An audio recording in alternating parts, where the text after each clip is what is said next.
udah ini? Oke, sekarang kita wawancara Lek sama Taufik Hidayat.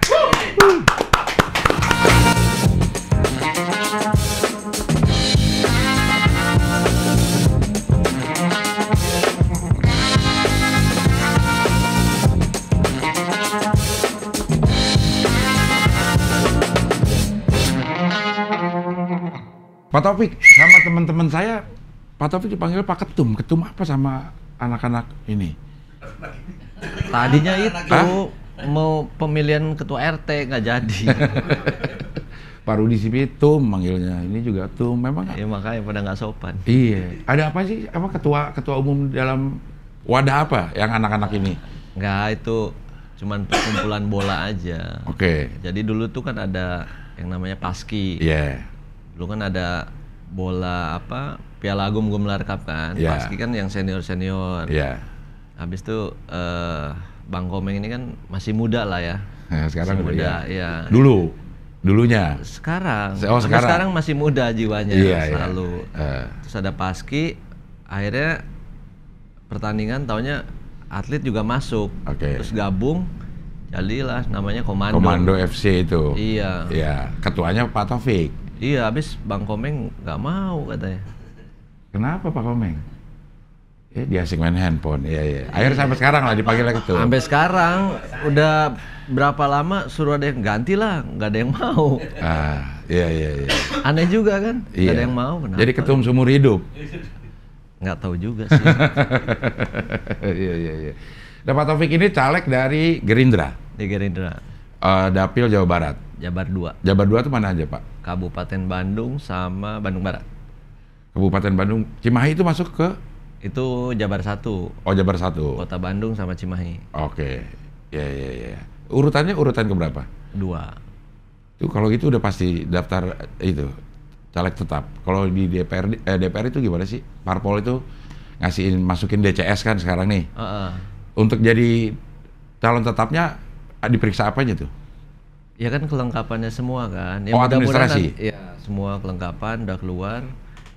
Dan nomor 2, ya mudah-mudahan nggak ada pergantian kan. Oke. Nanti kan September masih ada kelengkapan kan. Iya.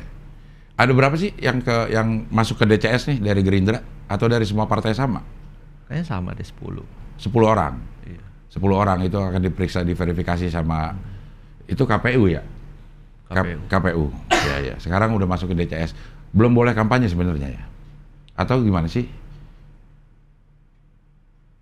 Kalau resminya kayaknya belum boleh deh ya. Iya. Belum boleh. Kalau resminya tuh nanti bulan November ya? November. November. Ya, November. Itu artinya apa ya? Ngumpulin masanya yang belum boleh. Sebenarnya Iya. untuk sosialisasi visi misi sebenarnya diperbolehkan nggak? Kayaknya nggak boleh yang berkampanye sebenarnya nggak boleh. Tapi kan tahu sendiri kan Indonesia kayak Betul. apa gitu kan.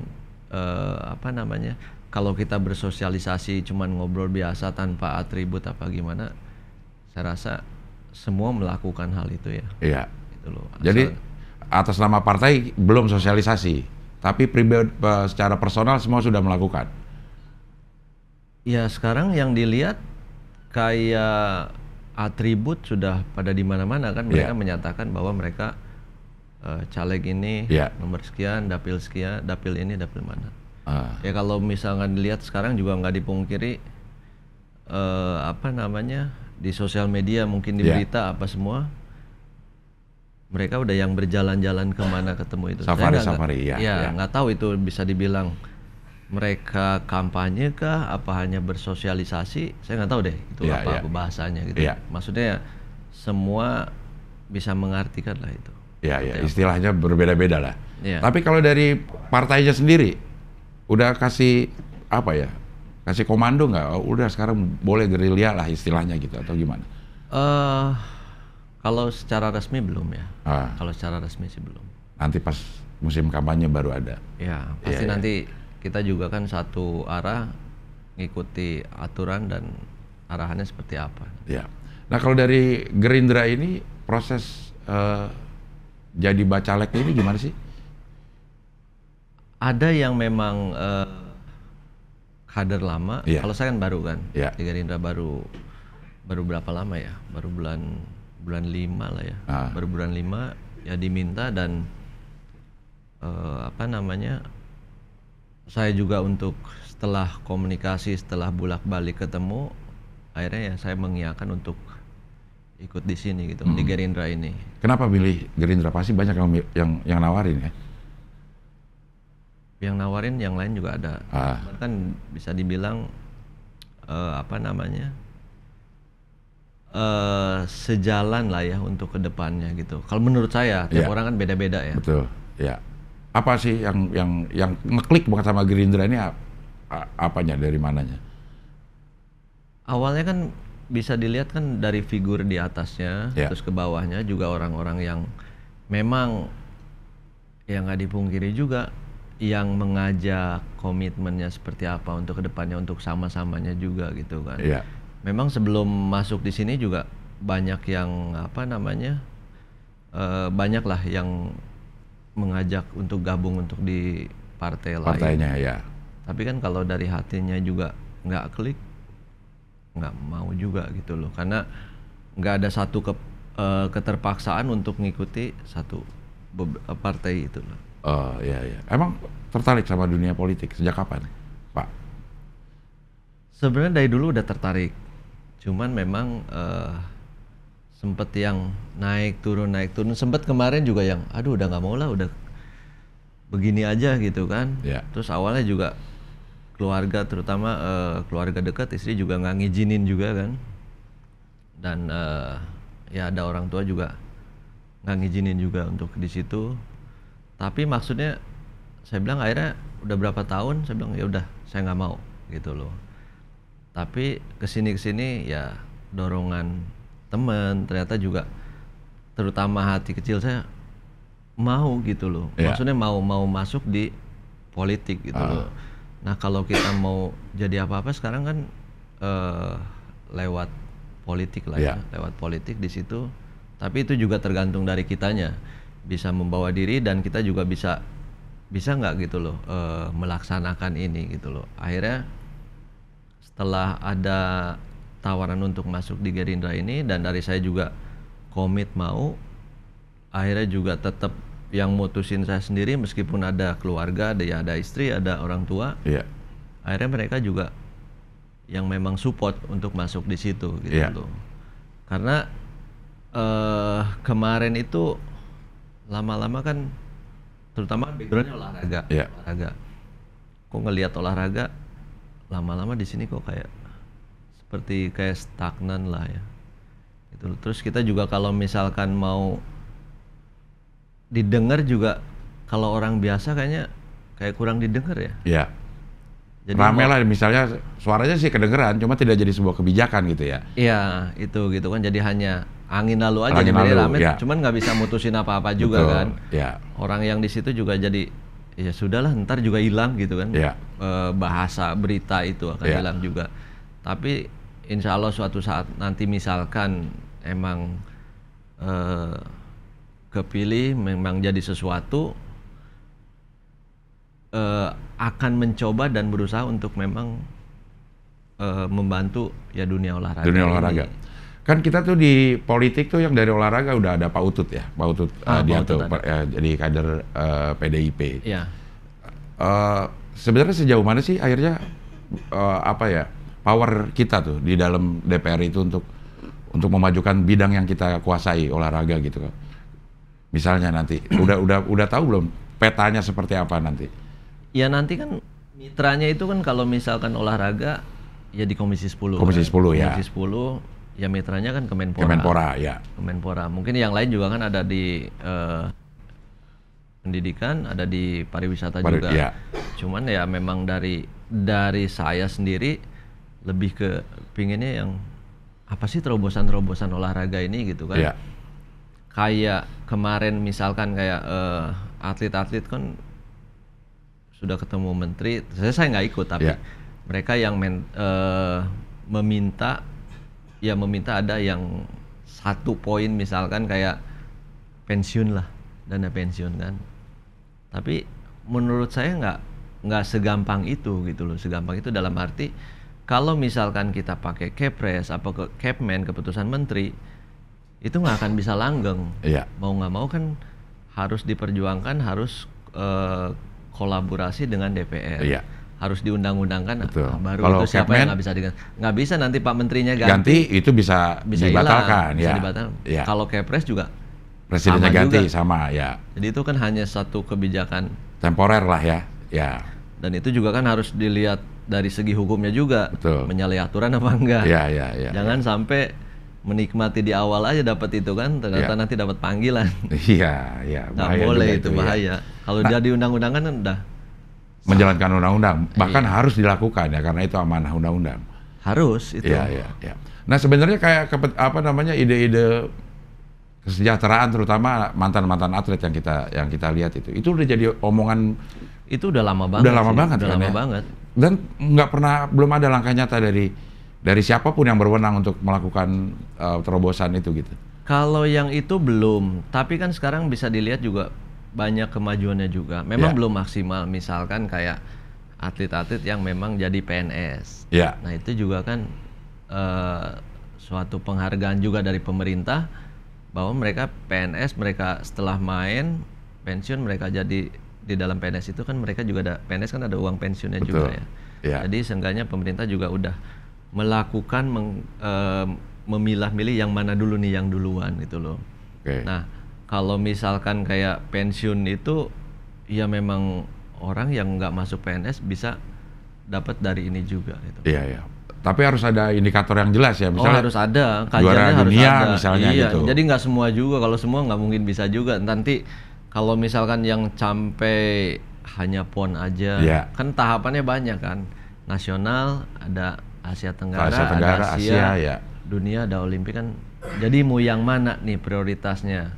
Itu kan kalau misalkan kayak gitu kan bisa ada standarnya lah ya. Ada standarnya. Kalaupun semua kayaknya nggak mungkin. Nggak mungkin juga ya. Nggak mungkin juga. Kan Pak Taufik ini termasuk Olimpian Indonesia ya. Iya. Tahu lah ada beberapa, karena kita nggak terlalu banyak juga yang ikut Olimpiade, berarti tahu siapa-siapa dari cabang lain yang ikut Olimpiade, atlet-atlet ya gitu ya. Kondisinya sekarang mantan Olimpian itu gimana? Ya. Kita kan ada yang namanya satu asosiasi juga, ada IOA kan, Indonesian Olympian kan. Iya. Nah di situ banyak yang memang, ya salah satu yang bersyukur ya saya. Iya. Yang lain juga memang banyak yang bisa dibilang ya kekurangan juga kan. Mereka membutuhkan itu karena untuk masuk Olimpik aja, untuk jadi Olimpian aja udah susah. Apalagi untuk jadi seorang juara. Betul. Gitu loh.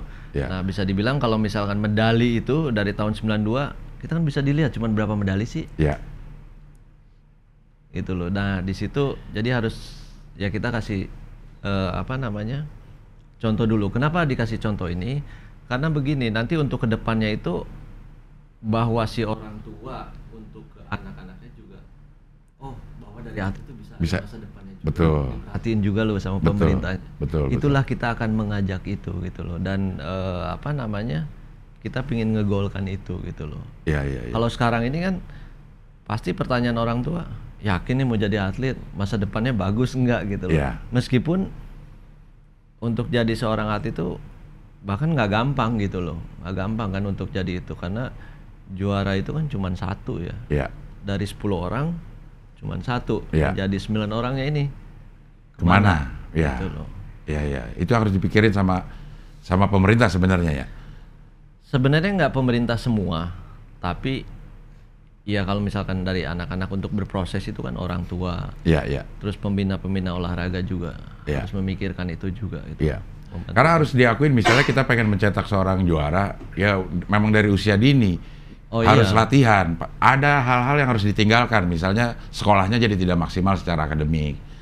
Udah meninggalkan masa kecilnya yang biasa sering main gitu. Itu harus dihargain sebenarnya ya. Harusnya ya, karena kayak jadi atlet itu kayak saya lah. Saya itu dari umur 8 tahun.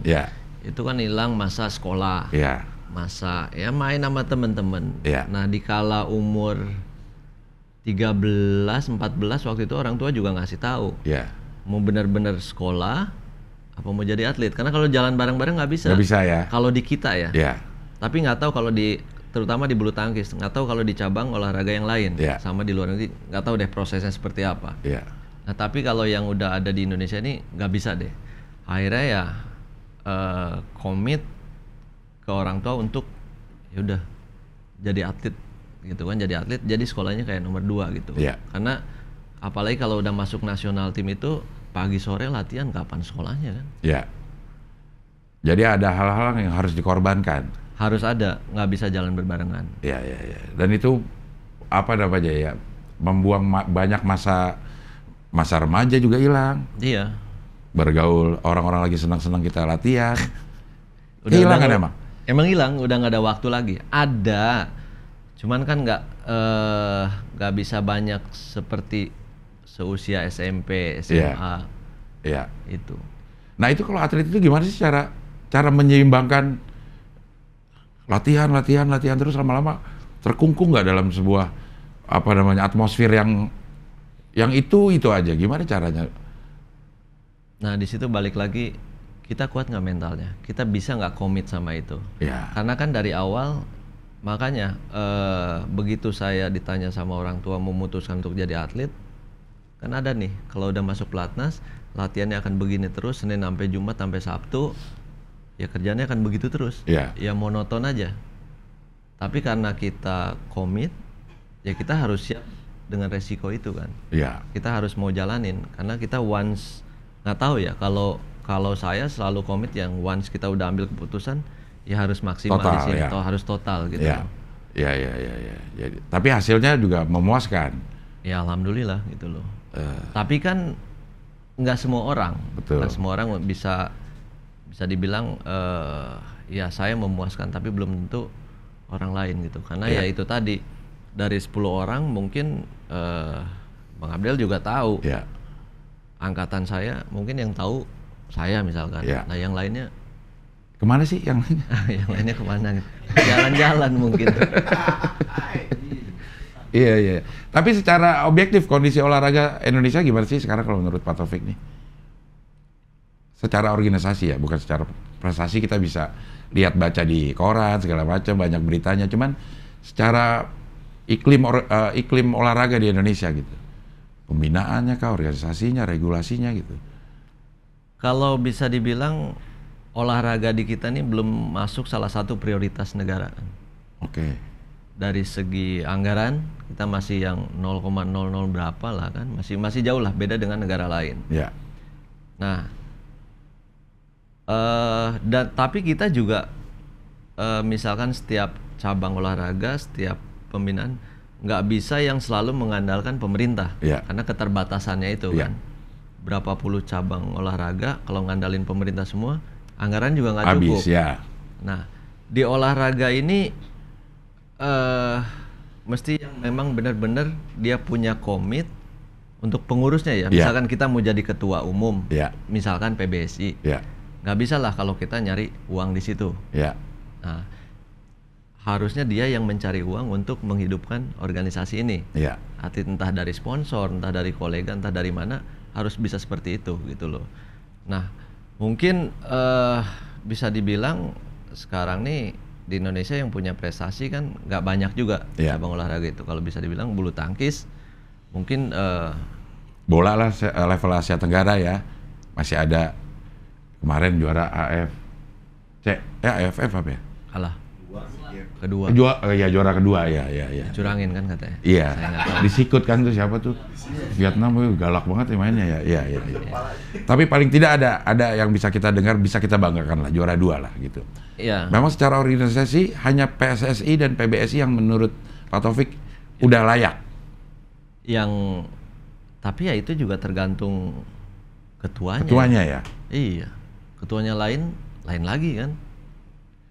Emang segitu independennya ya, nggak bisa di apa ya, diintervensi oleh pemerintah, oleh apa itu si induk itu? Nggak bisa, karena kan bisa kayak bola kan punya atasannya FIFA. Kan? Kalau pemerintah terlalu ikut campur, malah di-ban. Iya. Kayak gue kan main pingpong ya, Fik ya. PTMSI sampai sekarang udah hampir 13 tahun. Bapak ketuanya yang mana? Tahu juga ya. Tahu lah, soal kita yang ngurus juga. Sekarang ada 2 PP dan PB kan. PP lagi lagi dibekukan oleh IO NOC kita ya. NOC. Ya. Kok bisa begitu sih? Gimana sih itu? Ini ceritanya panjang. Nah, oke, kita ini dapat insight baru ini loh. Jadi di situ, oke lah, let's say di sini kita bapak paling tinggi olahraga siapa sih? Pak Menteri kan? Pak Menteri ya. Oke. Satu sisi pemerintah ini nggak bisa terlalu ikut campur jauh, tapi seenggaknya bisa ambil jalan tengah, menengahkan, mempertemukan dua belah pihak ini. Dan dia juga harus memang benar concern yang mana nih prioritas yang untuk masalah begini kayak dualisme sekarang ini, mana untuk pembinaan. Mereka pasti udah punya orang, harus tahu pemetaannya.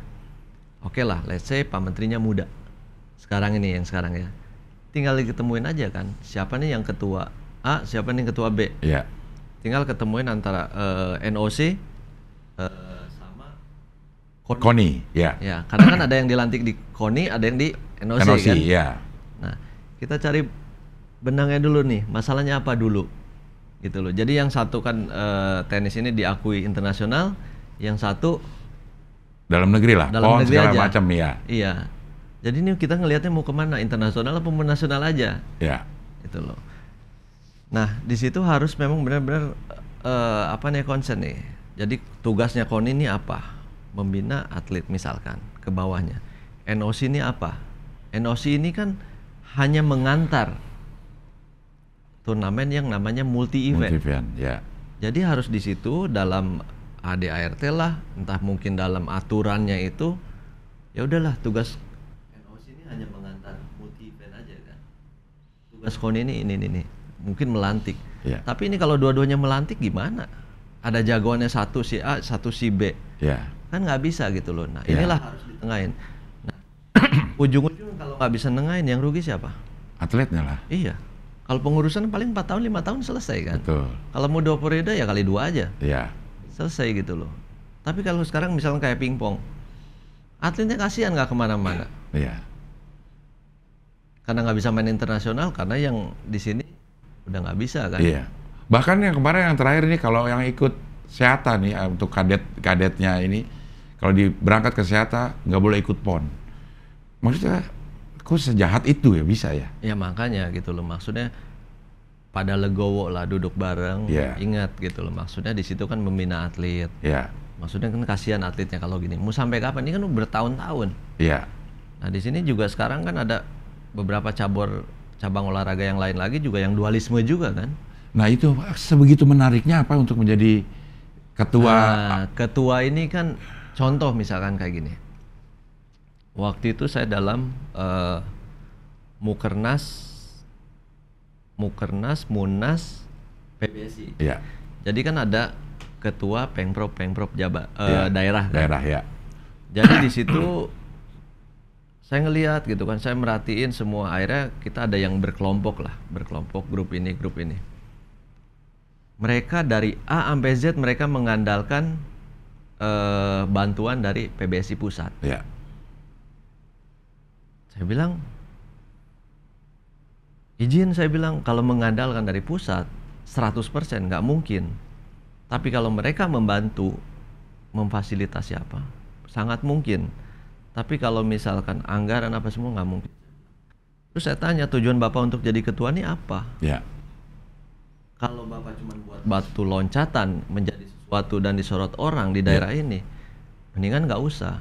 Karena untuk jadi seorang ketua di organisasi di olahraga ini terutama ini, dedikasinya memang harus orang gila gitu loh, harus mau mengeluarkan uang. Oke lah, kita nggak mau mengeluarkan uang, tapi kita harus pandai, harus tahu cara mencari anggaran ini, dana ini untuk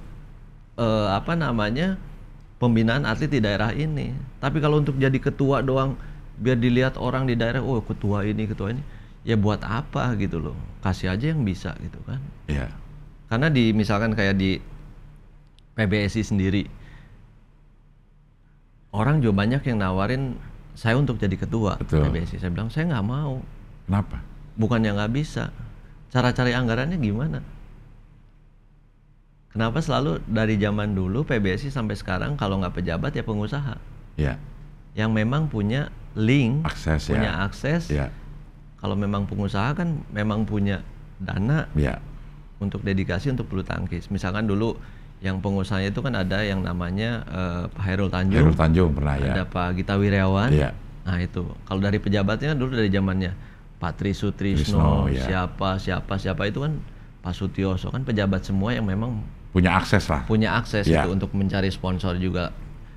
Adalah karena kan memang PBSI juga punya prestasi gitu kan, jadi mereka juga ada yang membantu sponsor itu. Kalau kita minta sponsor, siapa lu? Ketua. Iya, tapi kan kalau mereka dengan pejabat kan mereka ada sungkannya lah ya. Iya. Kalau kita orang biasa susah di Indonesia itu. Gitu. Iya. Tapi mungkin ya kalau ketuanya adalah mantan pemain bulu tangkis, dia bisa, atau mantan pemain pingpong lah kalau di pingpong, dia bisa tahu apa yang dibutuhkan para atlet. Tahu memang. Ntar urusan cari dana, ada barteran, ada partnerannya lagi gitu. Ya kalau memang disiapin dari situ, nah harus disiapin kan bener-bener komit nggak nih nanti siapa untuk jadi ketua ini, siapa nanti yang danain dari mana gitu loh. Kan kadang di kita ini kalau masih menjabat, ya mereka mau gitu kasih sponsor. Giliran udah nggak menjabat lagi kan ada yang melipir juga pura-pura nggak tahu kan? Iya. Gitu loh. Karena nggak kecil untuk anggaran di PBSI aja, minim setahun itu 100 miliar. Itu buat pembinaan atau buat roda organisasi atau? Buat pembinaan. Di pelatnas saja ya. Sekarang pengirimannya tiap minggu ada pertandingan di luar negeri, gimana caranya? Kalau nggak ada dana. Nah makanya kenapa kita selalu yang memang pejabat, pengusaha, ya tinggal kita benerin struktur ke bawahnya, orang-orang yang profesional. Ya. Meskipun kata orang, ini nggak paham nih tentang bulu tangkis, masa sih ditunjuk gitu loh. Ya. Tapi kan yang menjadikan orang itu, yang mau membantu jadi ketua itu, mereka punya struktur di sini siapa yang memang paham. Iya. Gitu loh. Kalau nggak paham ya ujung-ujung nanti berantakan juga, dana banyak tapi berantakan, terus juga cara berorganisasinya juga nggak bagus juga untuk atletnya. Iya. Nah kalau selama ini PBSI yang jadi ketua memang punya ketertarikan di bulu tangkis banget atau memang kebetulan pejabat atau pengusaha aja yang? Iya, ada yang memang dia bermain bulu tangkis ketertarikan, ada yang memang dijadiin jadi ketua, ada juga karena pingin satu jabatan di situ. Karena kan kalau di Indonesia itu jabatan di olahraga itu paling seksi ya di bulu tangkis, kalau nggak di PSSI. Betul. Yang jadi selalu rebutan, kayak mau pemilihan presiden kan. Iya. Kenapa ya? Karena ada prestasinya lah. Ya ada satu kan olahraga prestasi, ya memang di Indonesia ya bulu tangkis lah kan. Iya. Tapi kalau di Indonesia yang memang familiar ya bisa dibilang paling terkenal ya sekarang ya sepak bola ini kan. Memang punya fans, punya massa yang banyak dan semua orang bermain bola gitu loh. Bahkan secara bisnis sudah menguntungkan ya.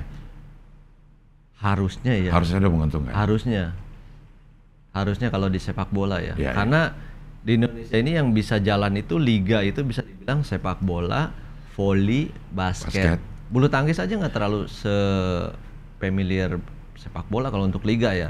Cuman memang PBSI dari dulu sudah berjalan dengan kalender pertandingan nasional dan internasionalnya. Liga bulu tangkis apa sih namanya? Dulu kan ada yang namanya Liga Jarum kan. Tapi kan itu kayak seminggu habis. Gitu. Kalau bola kan kompetisi misalnya berapa bulan dia home and away kemana-mana. Kalau bulu tangkis kan nggak beda. Terus dilihat dari segi penontonnya juga, animonya juga agak kurang ya kalau untuk itu. Masih ada nggak sih perusahaan-perusahaan itu yang buka PB Jarum, PB Tangkas, PB ini masih ada? Masih ada semua, masih ada. Ya sekarang kayak habis kayak kemarin misalnya kayak COVID itu yang masih bertahan itu ya Jarum sama Jaya Raya kan. Iya. Yang punya dana gede memang ya. Iya, balik lagi karena nggak murah. Dan secara bisnis nggak menguntungkan si perusahaannya juga ini mengelola ini? Saya nggak tahu deh hitung-hitungannya dari mana ya. Kalau misalkan rugi pasti rugi kalau dari segi uang itu. Tapi kalau untuk branding, Iya kan? kan Ada orang yang memang untuk satu perusahaan mereka mungkin ngeluarin dari CSR-nya bisa juga kan. Iya. Untuk apa namanya membikin itu kan. Kayak Jarum misalkan kayak sekarang kan apa namanya yang selalu memang dedikasinya besar dan gila banget deh.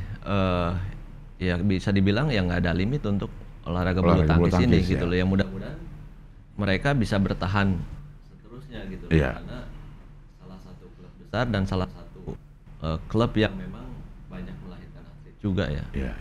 Kalau pingpong udah pada maut semuanya, cuma mampus kayaknya. Ya, sekarang kalau dia membina, wah ntar tujuannya kemana nih arahnya? Iya. PB apa PP? Iya. Makanya untuk dua ketua itu saya harap bisa konsolidasi lah gitu loh. Kenal nggak sih Pak Taufik sama Pak Peter sama Pak Ugro? Kenal sebenarnya, cuma nggak bisa apa-apa juga. Mau diapain? Diketawain, orang bulu tangkis ngapain sih? Maaf Pak. Tapi kan memang nggak bisa ikut campur. Kalau kepilih dan masuk di DPR-nya kayak gini-gini sebenarnya bisa diselesaikan nggak sih dengan kewenangan DPR? Ya seenggaknya ada celah lah, ada jalan lah. Mereka mungkin melihat ya jadi seorang pejabat kan, dan bisa memfasilitasi, menjembatani juga kan untuk kayak gini. Dan DPR juga kan bisa memanggil menterinya paling tidak. Menterinya mungkin bisa NOC-nya, bisa KONI-nya juga kan. Kenapa sih nggak bisa selesai juga kan? Itu loh. Kalau di PBSI pernah nggak ada terjadi dualisme ini? Jangan sampai. Jangan sampai. Bubar jalan itu. Iya. Itu masanya banyak gitu. Iya. Soalnya kan atlet agak kayak seniman juga kan, unik juga. Betul. Nah, di PBSI ini jangan sampai lah, karena ya itu yang kita sayangkan tuh atletnya. Nanti ya mereka lah yang jadi korbannya. Gitu gara-gara kayak gini. Iya. Gue tuh lumayan banyak lah kenal sama pemain pingpong yang udah tua-tua, yang menurut gue tuh ini orang pinter-pinter sebenarnya, tapi kenapa nggak bisa nembus ke Ismu, Ion misalnya kayak gitu. Ismu, Ion, Lingling, Olimpian juga semua ya? Iya, Olimpian semua kan? Olimpian semua. Secara prestasi dia bagus, terus kayaknya pemikiran juga pada pinter-pinter. Bagus juga. Cuman ya karena mereka ya itulah di Indonesia kadang kalau bukan habis manis padi buang ya. Iya. Nggak tahu deh bahasa seperti itu apa bukannya. Terus juga kadang yang menjabat di organisasi olahraga itu kan kadang pilihan bawa orang ini. Kadang kita juga nggak semua, mungkin kalau ketemu ya biasa aja. Padahal di belakang kan ada yang suka, nggak suka, ada juga lah. Kita nggak pungkiri juga. Iya betul. Gitu loh. Sama lah kayak misalkan di PBSI. Iya. Gue juga nggak bisa masuk jadi pengurus di situ kan. Karena banyak yang menolak secara pemikiran. Udah 2 periode ini ada, cuman kayak terpampang namanya doang. Ada yang mengundurkan diri, buat apa nama doang? Mendingan taruh nama di KTP aja udah selesai. Emang pernah di PBSI sebagai? Yang kemarin terakhir kan staf ahli kan? Di bidang, di Binpres kan? Pembinaan dan prestasi? Iya. Sebenarnya wewenangnya ada nggak sih untuk melakukan sesuatu tuh staf ahli itu? Iya kan kita ngasih masukan. Seperti apa, contoh misalkan kayak perekrutan, ada seleksi, terus juga mungkin ada masukan kita untuk apa namanya program pelatihan teknik fisik gitu. Terlepas dari nanti keputusannya yang memang ada di Binpres kan. Gitu loh. Tapi nggak diminta-mintain masukan? Nggak, akhirnya udahlah mundur lah. Ada rapat yang memang menentukan nasib atlet juga nggak diminta, mundur aja lah udah. Iya, lebih simpel gitu. Karena nggak nyari makan juga di situ. Kita cuma mau bantu. Iya. Malah diginiin gitu kan. Padahal tugasnya memberi masukan tapi nggak pernah diajak masuk gitu. Enggak. Jadi keluar aja terus. Iya. Nggak dibukain pintunya. Iya. Tapi ya gimana ya, maksudnya untuk ini semua cabang olahraga mungkin akan seperti ini gitu kalau budayanya seperti itu. Iya. Tapi juga nggak semua atlet ya, mantan atlet juga bisa mengerjakan itu juga. Beda-beda lah ya. Ya kompetensinya beda-beda. Beda-beda. Kan ada yang memang orang abis atlet mungkin jadi pelatih. Ya. Kalau gua kan nggak bisa. Karena? Ya nggak gampang untuk jadi atlet. Jadi pelatih? Untuk jadi pelatih nggak gampang. Contoh misalkan dari bahasa, dari mempraktekkan beda kan? Iya. Kalau kita jadi pemain kan dilayanin. Betul. Dalam arti dilatih di apa? Kalau kita mesti melayanin. Iya. Satu misalkan contoh hal kecil dari ego. Iya. Dulu gua bisa, kok lu nggak bisa sekarang? Kan nggak bisa dibandingin, nggak bisa seperti itu. Iya. Iya kan? Cara melatih misalkan pegang bola banyak, kita nggak bisa. Itu kan ada dasar-dasar yang latih. Dia tahu misalkan nama pukulannya ini mesti begini, cara berbicara ke si A, ke si B, itu kan nggak sama, harusnya ya? Iya. Terus harus membaca karakter orangnya juga. Jadi nggak semua pemain bisa jadi pelatih? Bisa. Belum tentu juga kalau kita kuliah, kita pinter, kita cum laude jadi dosen. Karena nggak semua juga punya bakat untuk mendidik. Iya. Nah pelatih-pelatih itu ada sekolahannya nggak sih? Untuk jadi pelatih gitu? Harusnya ada. Pelatihan jadi pelatih? Ada. Ada. Itu yang bikin Indonesia atau internasional ininya? Ada Indonesia, ada internasional juga. Sama lah kayak misalkan bola kan, ada license-nya kan? License-nya ya? Iya. Jadi memang agak sulit ya kalau mengharapkan ada seorang juara dunia bisa menurunkan kemampuannya kepada anak-anak. Sekarang kan kalau misalkan kayak pelatih yang ada di Platnas, yang tahu siapa? Iya. Di Platnas bulu tangkis ya? Iya. Nggak ada yang tahu kan? Iya. Tapi dulu ngetop tuh Tahir Jide yang gitu-gituan tuh kayaknya bisa ngetop banget ya. Nah, beliau kan pelatih fisik kan? Oke. Pelatih teknis beda lagi? Beda lagi, nggak bisa sama. Oh. Sekarang siapa yang ngelatih? Siapa coba? Iya. Tapi pasti mumpuni itu. Pelatih yang sudah berlicense itu pasti mumpuni. Maksudnya cukup untuk mencetak atlet-atlet yang berprestasi. Enggak juga. Dan dia juga harus memang untuk jadi seorang pelatih itu nggak gampang. Yang saya bilang tadi. Misalkan ada 5 pemain nih. Si pelatih juga harus tahu nih karakter pemain ini. Nggak bisa dilatih dengan porsi yang sama. Oke.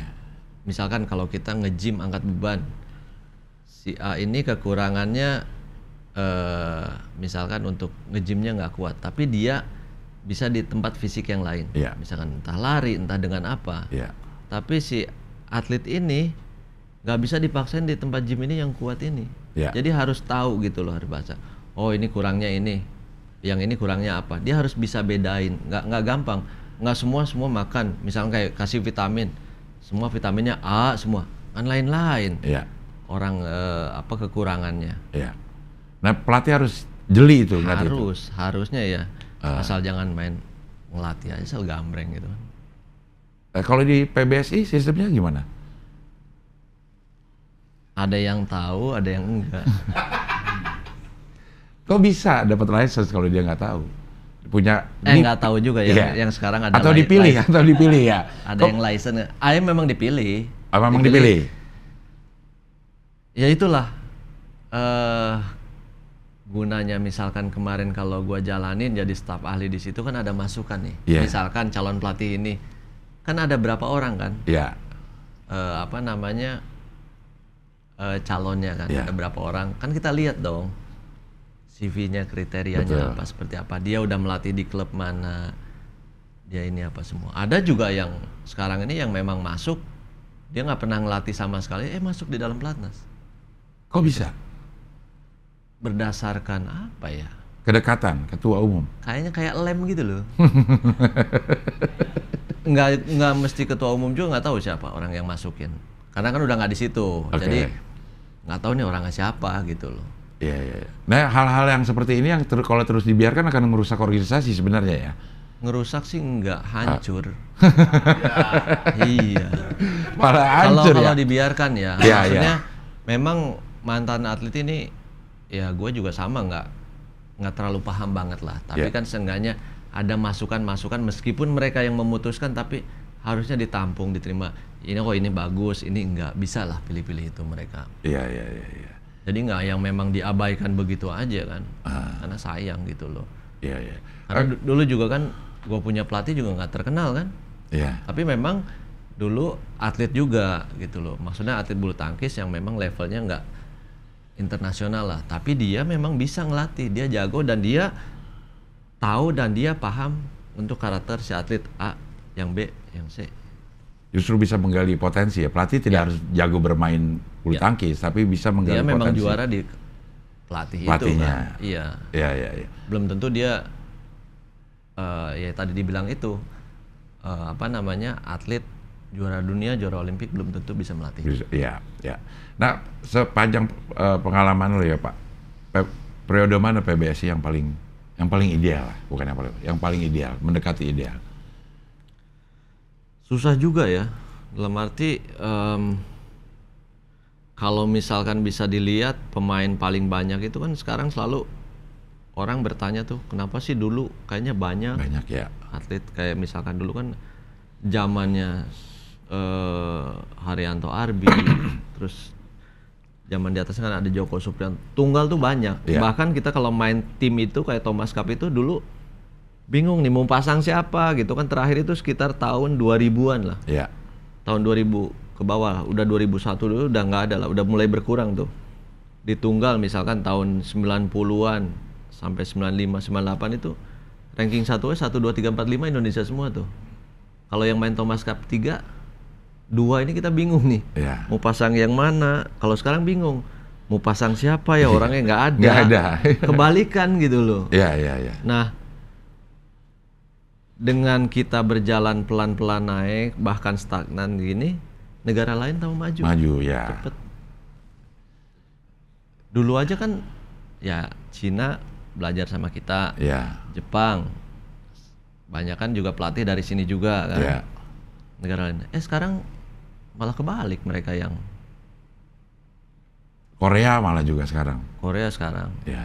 Nah itu juga nggak hanya cuman latihan kan, perlu juga untuk tim itu kan strategi kapan dia mesti latihan, kapan dia mesti tanding. Betul. Jadi nggak semua tiap minggu ada pertandingan ikut terus. Kapan dia istirahatnya juga, kapan dia juga golok dipakai terus lama-lama tumpul juga. Betul, kapan dia asahnya kan. Dan ini sebenarnya memang sedikit banyak mungkin ini pengaruh dari berkembangnya organisasi, semakin modern, semakin ilmiah melakukan sport science. Sport science semakin ilmiah, mungkin negara lain menggunakan itu, ya kita masih begini-begini aja gitu. Atau sejauh mana sih sport science kita sampai bisa masuk ke pembinaan gitu? Nah itulah balik lagi ke mindset ya. Kita nih nggak hanya cuman atlet, pelatih juga harus upgrade juga. Betul. Jangan Pentium 1 terus kan. Betul. Mohon maaf nih, jadi mereka juga harus menggali nih apa yang dilakuin negara ini kok bisa cepat maju. Apa aja sih gitu loh. Macam kayak intelijennya lah ya. Betul. Terus juga apa sport science. Kita nih sekarang semua negara udah berkembang. Jadi bisa dilihat di situ juga, itu sangat membantu. Berarti di Indonesia ada sport science, cuman kalau dilihat belum maksimal lah, baru judulnya aja gitu, tapi realisasinya nggak benar-benar kayak sport science. Sport science itu kan memang dari awal si atlet A, B ini berbeda nih daya tahan tubuhnya. Nah di situ kan harus dicek dulu dari awal. Vitaminnya juga beda, porsi makannya juga beda juga. Dari situ akan berkembang apanya, semuanya, nutrisinya apa, semua asupannya itu. Terus cara latihannya seperti apa. Nah di situ sebenarnya jadi kalau nggak dijalanin ribet, tapi kalau dijalanin pelan-pelan, yang penting kolaborasi kerjasamanya. Karena kan si atlet, pelatih fisik, pelatih teknik, nutrisi itu harus sama-sama. Dan setiap ini beda-beda kadarnya. Setiap atlet kadarnya beda-beda. Gue tuh dengar dari Yon tentang sebenarnya kita tuh di pingpong udah lumayan sophisticated lah. Karena dia mencari calon udah ngelihat struktur tulang dari kecil. Ini struktur tulangnya memang struktur pingpong nih. Emang itu sebenarnya ada ya? Secara anatomi bakat kita bisa ketahuan ya? Ada. Jadi itu yang dilakuin Cina. Jadi Cina itu dia ada tim telescouting. Jadi kayak ke sekolah. Dia lihat nih. Oh ini atlet bulu tangkis nantinya. Pisahin. Ini atlet bola sini.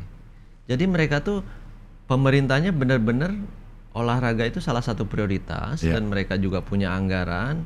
Di samping itu juga sponsornya membantu juga untuk program pemerintah ini.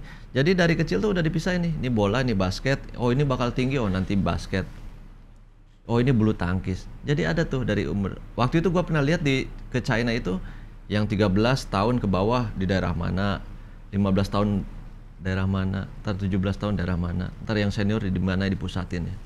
Jadi memang mereka regenerasinya ada. Ada ya, ya. Itu. Dan itu bisa diketahui kalau sport science kita berkembang ya. Iya. Di kita tuh. Ini anak nih nantinya akan tinggi nih. Iya. Nah, ini anak nih kayaknya nggak mungkin tinggi deh. Iya. Itu loh. Iya, iya, iya. Dari situ. Kalau di bulu tangkis udah masuk belum sih itu? Kayaknya belum deh. Masuk, cuman ya nggak maksimal. Ahlinya ada gak sih kita? Sebenarnya ada. Karena ada fakultas olahraga juga ada kita di Tapi ujungnya kan itu balik lagi sport science di atas, ke bawahannya apa ujung sama dengan ya angka lagi. Benar. Ada nggak angkanya itu? Iya. Karena nggak murah. Untuk jadiin seorang atlet juara Olimpik itu kalau dilihat di Inggris, di Australia itu butuh satu orang atlet ya berapa juta dolar. Untuk jadiin itu nggak murah. Investasinya mahal, sangat mahal. Iya. Nah kalau bisa dibilang kayak di Cina sekarang kenapa dia semua olahraganya maju karena pemerintahnya support abis dan mereka olahraga itu jadi salah satu prioritas. Karena mereka ingin bersaing bahkan ingin merebut dari juara Olimpik kan selalu Amerika. Ya. Mereka support abis. Targetnya mereka itu juara umum Olimpiade ini. Iya. Nah, semua pengetahuan ini sebenarnya sangat klop dengan posisi kalau ada di DPR. Bisa peta olahraga tuh udah ngerti Pak Taufik ini gitu. Tinggal ada di bagian itu supaya bisa menelurkan kebijakan-kebijakan yang pas buat olahraga. Iya, sebenarnya pemikiran itu ada. Ya. Tapi kan butuh bantuan teman yang lain juga kan. Kalau jalan sendiri juga nggak bisa. Iya. Iya kan? Iya. Butuh kerjasama juga. Apalagi nanti di DPR fraksi masalahnya, bukan suara. Makanya tadi bilang kan suara paling banyak yang mana nih? Iya. Gitu kan. Nah butuh di situ memaparkan pemahamannya seperti apa untuk kemajuan olahraga. Dari situ sudah oke, kementeriannya gimana? Oke, ini anggarannya dari mana? Kita kan harus ngebahasnya ke institusi yang lain juga kan, ke kementerian yang lain juga nih. Oke nih, oke semua nih. Ini gimana cara pendanaannya? Apa kalau olahraga nih ditambah, misalkan kan? Maksudnya pemikiran untuk kedepannya sudah ada, cuman kan nggak bisa jalan sendiri. Kalau jalan sendiri pasti akan diem lagi. Iya. Ada nggak sih atlet-atlet yang sekarang juga jadi caleg atau mantan atlet?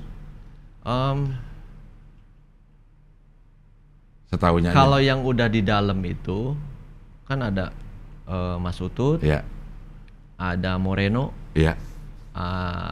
siapa lagi ya? Nggak ada sih, baru dua itu. Dulu kan ada Yayu Basuki ya. Tapi beliau kan udah nggak yang periode kemarin. Nah, sekarang beliau maju lagi kan. Nah kalau yang sekarang maju itu ya saya, Yayu Basuki, Arianto Arbi. Bulu tangkis juga ya? Arianto Arbi bulu tangkis. Iya. Arbi itu ada lagi Hastomo ya? Hastomo Arbi. Nah itu adik kakak. Oh itu adik kakak? Edi Hartono, Hastomo, Arianto Arbi itu adik kakak. Edi Hartono? Iya. Hastomo Arbi? Edi Hartono, Arianto Arbi. Iya. Kalau yang itu apa? Bikin reaksi bukan? Ini yang dulu pernah ada. Pokoknya udah match point 14-1 terus jadi menang siapa? Rudi Hartono. Apa Lius Pongo? Rudi Hartono kalau. Pernah pokoknya udah match point 14. Iya, Rudi Hartono. Iya. Semua legend semua dan itu memang secara intelektual memang pada pintar ya. Harus pintar gak sih untuk jadi juara di olahraga? Ya harus pintar. Kalau nggak gimana mau cara baca lawan tahu ininya. Kalau nggak. Jadi secara intelijensinya juga harus tinggi. Nggak cuma ngandelin otot doang, nggak bisa. Nah itu peran pelatih juga di situ ya? Itu peran pelatih juga. Sebenarnya peran pelatih bisa dibilang di luar, kalau udah di lapangan kita juga. Betul, ya. Kita juga. Iya, tapi di luarnya membekali bagaimana supaya di lapangan bisa fighting ya si pelatihnya itu. Iya. Oke, ini pertanyaan terakhir Pak Taufik. Kalau terpilih yang menentukan ada di Komisi 10 itu kita kepengen atau partai yang akan nentuin? Tahu-tahu ntar dikasih di komisi mana? Sebenarnya kan partai ya. Partai yang nentuin di komisi mana. Tapi kalau background gua ini kan di olahraga. Olahraga ya. Iya, jadi yang memang harus di wadahnya di mana gitu, tempatinnya di mana. Ya mudah-mudahan gitu loh. Kita kan nggak tahu gitu kan. Sekarang kan kita juga komit dan memang patuh sama partai kan. Ya.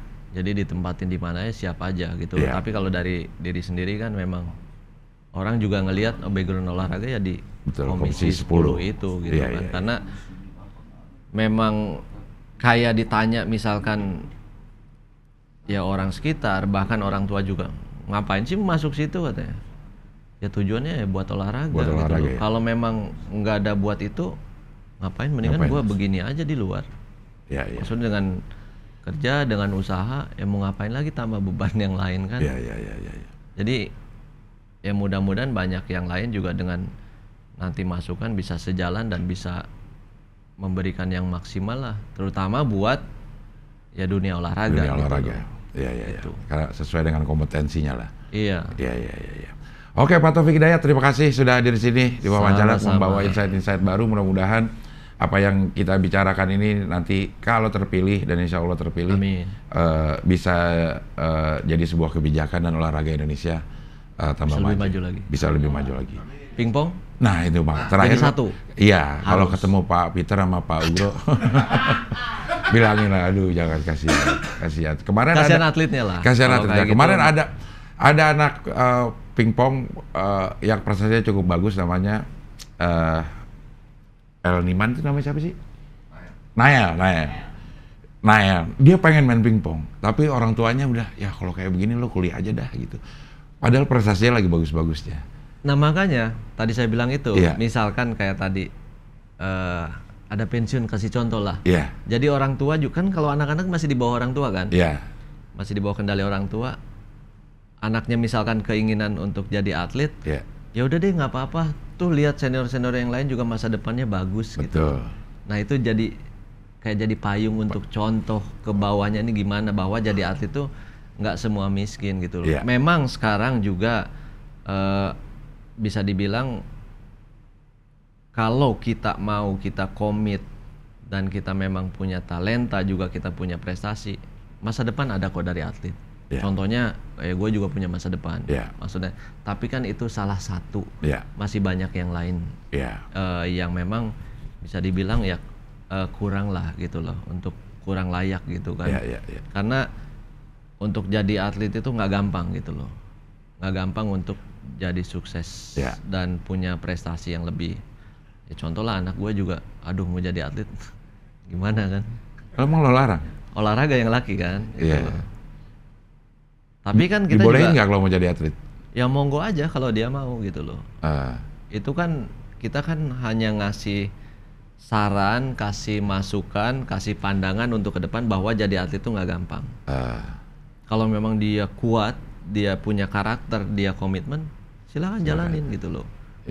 Contohnya atlet yang punya prestasi begini, ini si A, si B. Yang atlet yang nggak prestasi, ada ini banyak banget lagi sampai ke sini. Kalau memang udah pilihan, ya monggo, nggak masalah gitu loh. Apalagi anak-anak sekarang kan kita nggak bisa paksaan. Kalau gua kan produk paksaan dari orang tua. Betul. Harus jadi atlet. Gitu loh. Tadinya nggak mau main bulu tangkis. Pengennya? Main bola. Oh, tapi udah terfasilitasi sama Komando FC. Ya sekarang jadi kalau misalkan kayak sekarang hari yang sama, ini ada bulu tangkis, ada bola, gue pilih bola. Pilih bola. Iya. Iya. Bulu tangkis 25 tahun udah cukup lah. Udah cukup. Iya. Jadi hobi aja yang yang rame-rame gitu. Gitu Bang Abdi. Oke, Pak Taufik terima kasih. Mudah-mudahan terpilih dan mudah-mudahan bisa membawa angin segar buat olahraga bulu tangkis khususnya, tapi olahraga pada umumnya. Terima kasih sekali lagi. Sama-sama. Salam buat keluarga. Oke, sampai ketemu lagi di Wawancara dengan caleg-caleg berikutnya.